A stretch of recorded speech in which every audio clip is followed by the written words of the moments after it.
সর্বলোক মহেশ্বর আনন্দময় পরমেশ্বর ভগবানের সৃষ্ট জগতে আনন্দ নেই কেন? উত্তর, জগৎ যেরূপ হোক না কেন প্রকৃতপক্ষে সকলেই আনন্দে রয়েছে। আনন্দ যদি না থাকতো তবে জীব এতকাল কিভাবে থাকতে পারে? জীব যদি জানতো যে এই জগৎ দুঃখে ভরা, তখন তারা অবশ্যই বৈকুণ্ঠ জগতে যাওয়ার জন্য আপ্রাণ চেষ্টা চালাতো। কিন্তু তারা এই জগতে সুখে আনন্দে আছে বলে এই বৈকুণ্ঠ জগতে যাওয়ার উদ্দেশ্যে হরিভজন করেই না। আমরা জানি বিষ্ঠা কত নোংরা বিষয়, তাতে আমাদের বিরক্তি ভাব হলেও বিষ্ঠাভোজী পোকাগুলি কিছুতেই বিষ্ঠা ছেড়ে চলে যেতে চায় না, কারণ বিষ্ঠা খেয়ে এসে আনন্দ পাচ্ছে।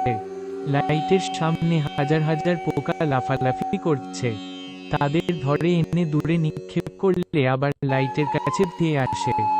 লাইটের কাছে বারে বারে ঠোক্কর খেয়ে মরে যাবে, তবুও লাইট ছেড়ে যেতে চায় না, কারণ লাইটে সে আনন্দ পাচ্ছে। আমাদের জড় দেহ কতই ব্যাধিগ্রস্ত হচ্ছে, বহু অসুবিধা হচ্ছে, তবুও দেহ ছাড়তে বা মরতে কেউ চাইছে না, কারণ এই দেহে থেকেই আমরা আনন্দ পেতে চাই। কত জন্ম জন্মান্তর ধরে আমরা ঘুরপাক খাচ্ছি, তবুও সেই সব অসুবিধাগুলি আমরা চিন্তা করি না। আমরা যেরূপ আনন্দ চাই তাই ভগবান দিচ্ছেন। উড়বার আনন্দ পেতে চাইলে হয়তো উড়োজাহাজে চড়ার সৌভাগ্য না হলেও পরবর্তী জন্মে মশা হওয়ার সুযোগ পাওয়া যেতে পারে।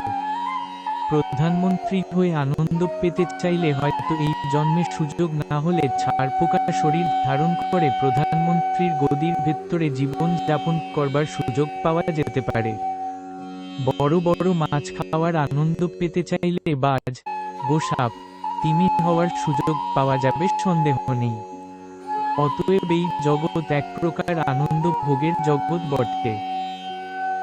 ভগবৎ সেবা উন্মুখ মানসিকতা থাকলে বৈকুণ্ঠ জগতের আনন্দ পাওয়া যাবে। ভগব সেবা বিমুখ মানসিকতা থাকলে জড় জগতের আনন্দ পাওয়া যাবে।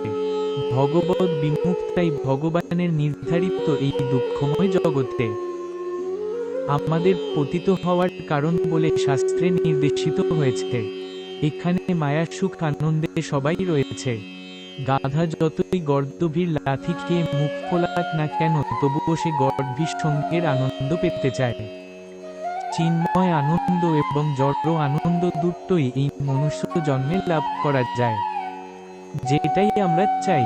প্রকৃতপক্ষে এই জগৎ দুঃখময়, দুঃখ দিয়ে তৈরি। দুঃখময় হলো কেন, সুখময় করে জগৎটা নির্মিত হলো না কেন, এই রকম প্রশ্ন করাই অমূলক। ভগবান বলেছেন জগৎটাই দুঃখময় করেই গঠন করা হয়েছে।